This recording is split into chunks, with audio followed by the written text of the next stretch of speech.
সে তো চাই যে আমরা সাকিব আমাদের দেশের হয়ে আবার খেলুক। হ্যাঁ, চাচ্ছি তো অবশ্যই খেলুক, কারণ সাকিব যে মানের প্লেয়ার সে তো আরেকটু রেসপেক্ট ডিজার্ভ করে। হ্যাঁ, বাংলাদেশ তো প্রথম ম্যাচটা ভালোই খেললো, আর অনেকদিন পর আমাদের এখানে খেলা হচ্ছে, যেহেতু বাংলাদেশ ওয়ার্ল্ড টি-20ও মিস করেছে। আহ, আশা করছি আজকেও ভালো খেলবে।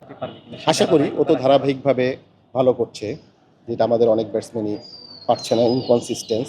ধারাবাহিকভাবে ওয়ান ডে টি-20 সব ফর্মেটেই ভালো করছে, আশা করি আজকেও ভালো করতে পারবে। এই যে আর কি করব, আনন্দ করব। খেলোয়াড়কে আর ভাগিনের পছন্দের খেলোয়াড়কে পছন্দের বলতে ওভাবে মোটামুটি সবাই পছন্দ, কোনোভাবে নির্দিষ্টভাবে বলা মুশকিল। তো যারা আগে ছিল ওই মাশরাফি, সাকিব, তামিম, এখন তাদের গ্যাপটা তো আর এখনো ফিল আপ হচ্ছে না। আশা করা যাচ্ছে ভবিষ্যতেও ওনাদের মতো প্লেয়ার, বর্তমানে তানজিদ তামিম, সাইফ হাসান, ওরাও একসময় মিরাজ ওই জায়গাটা দখল করবে।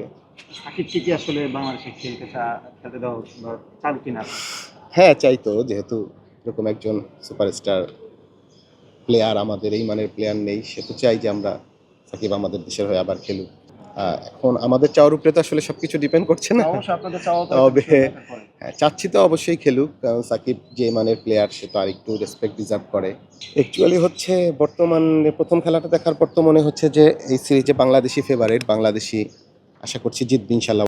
আর ওর হচ্ছে এই প্রথম স্টেডিয়ামে খেলা দেখতে আসা, আমার যেহেতু অনেকবারই আছে, তো ওর আগ্রহী মূলত আসা এই রোজার মধ্যে।